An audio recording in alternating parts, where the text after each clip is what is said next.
pokes, we need a speed master. Big money flowing, that's a signal in the air. Inside of confidence, for a win we gotta care. Index and Daiso, the tools of the trade. Heels, racing tips, the winning moves are made. Heels, racing tips. What's up mga ka-BKN? Welcome sa KL Racing Tips. Mga bata mag-ingay. Yung ang galing.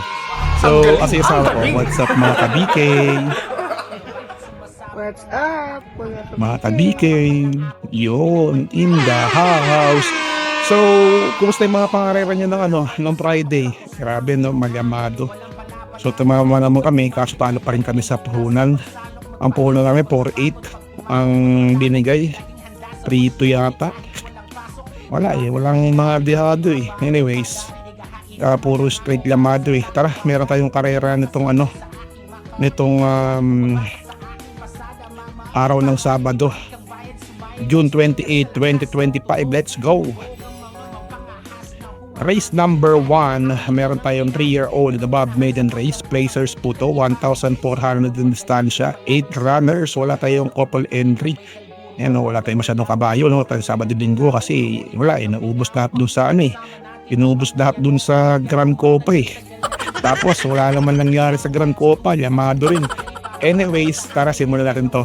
Dito sa race 1, so dito Aposoy Sakite ang entry number 4, no? Si Baron of Sipokot. Pero dito, mas piliin ko dito ang entry number 5. Entry number 5 na si Mount Citadel. Nagagabayan ni J.A. Pastoral. Tapos isigunda ko lang si Baron of Sipokot. Ayan ha. 5-4 pwede na yan. Pero lalagyan ko to ng pang-quartet nyo ng Bolshevik. And of course, entry number 7 na si Harana. Dihado po yan mga boss. So sama niyo po yan. So 5-4-2, 7 po tayo dyan. Kayo pa rin na masusunod mga boss ha. Pwede nyo nag-isip feisty kung sinong gusto nyo. Alright, kayo pa rin na masusunod. Let's go to race number 2. Race number 2, meron tayong class 5, 6-10 split. 8 runners ulit tayo, 1,400 meters sa distansya. So dito, ang napupusuan ko dito dalawa lang. Para nakikita ko single fight lang. Itong tres na to, muntik naman po siya sa KTO.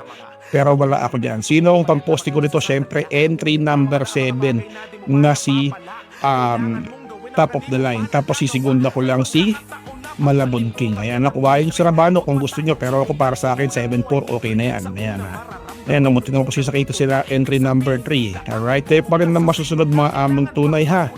So, let's go to race number 3. Race number 3, meron tayo ditong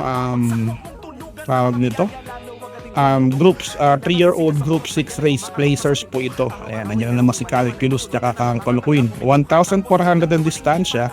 Para sa akin, nalalamangan ako si entry number 4 na si Calculus. Ayan.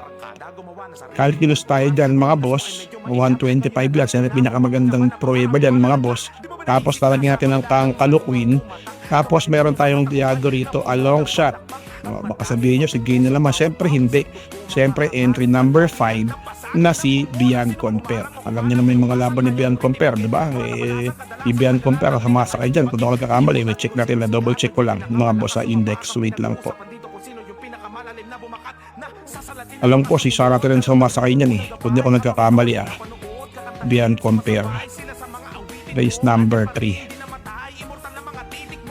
Si Sarati nga, pero hindi sinakyan sa Sarati, mas pinili niyang sakyan ni si Calculus. Pero napagtaka, first time sasakyan to ni Sarati. Kaya mag-ingat-ingat po kayo, pwede niyo kuwain diyan si Gain. Si Gain kasi 2 beses niya sinakyan niya si ni Flores ni King Flores pero kayo pa rin masusunod para sa akin dito. Vivian compare ako dito mga boss. Coluquin, Calculus, pwede na. Alright, kayo pa rin na masusunod. Alright, let's go to race number 4. Race number 4, we have class 5 na placers, 1,400 in distansya. Meron tayong couple entry, si West Pacol tsaka si Angels Crown, no? Pero wala kaming pakialam. Wala kaming pakialam! Ang galing. Wala kaming pakialam. Mag-double entry kaya wala kami yan. Alright, dito entry number 7 tayo dyan. O yun. Entry number 7 tayo dyan na si Baywatch, nagagabay ni Lester De Jesus. Tapos yung segundo natin dito si entry number 3 si Queen Margot ni Jomel Lazaro. Ayan. Tapos entry number 6 siguro Charm and Luck. Ayan.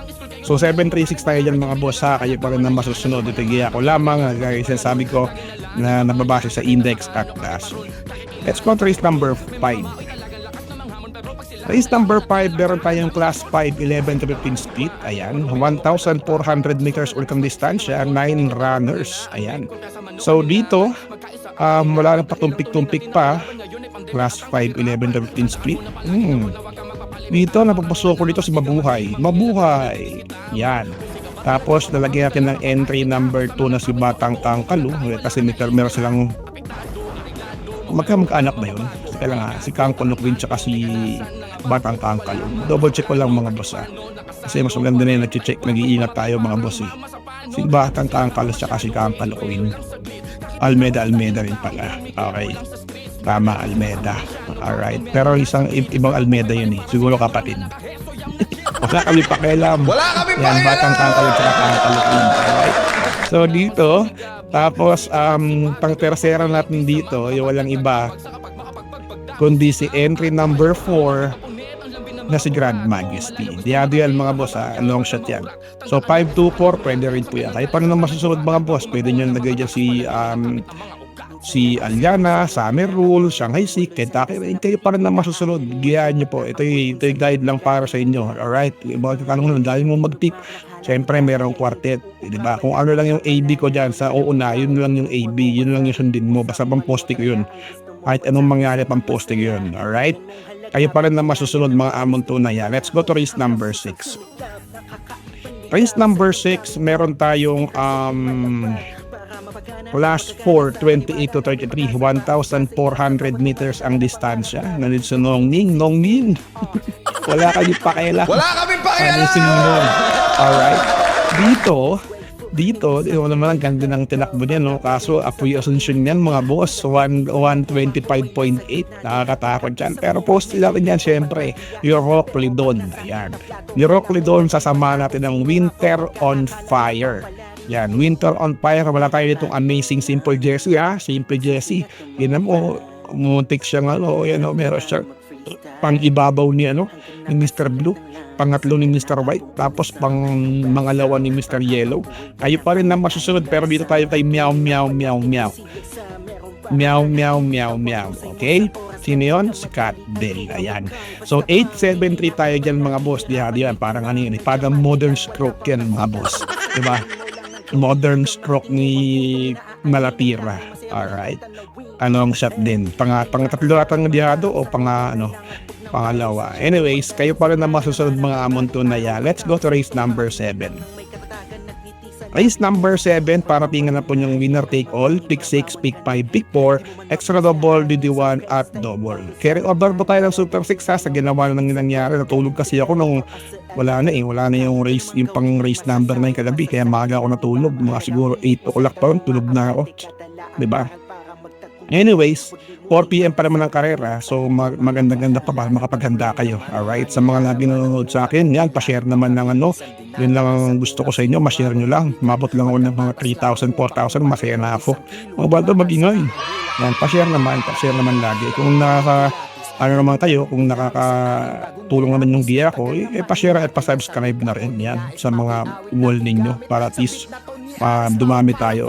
Alright? So let's go. Meron tayong class 5, 11 to 15 split, 1,400 meters ang distansya. We have 9 runners. Wala tayong couple entry mga boss. Dito, muntik lang magpasuyo sa KT. Ay, wala pala. Labo-labo na pala to. Alright. Pero para sa akin dito, ang primera ko ay walang iba kundi si Super Spunky. Yan. Super Spunky. Tapos lalagyan ko siya ng entry number 6 na si Isla Puting Rock. Yan.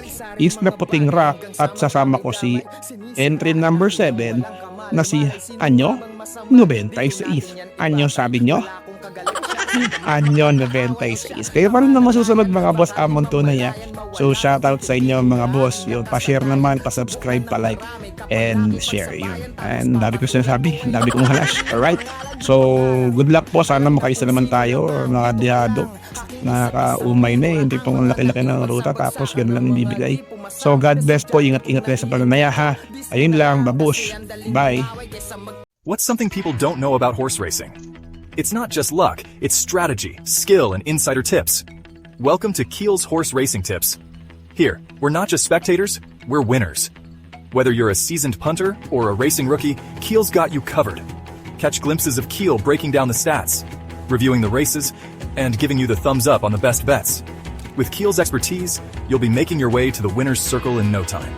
So saddle up and join the excitement. Hit that subscribe button now for exclusive tips and insights. Ride with us to the winner's circle. Subscribe now for winning insights.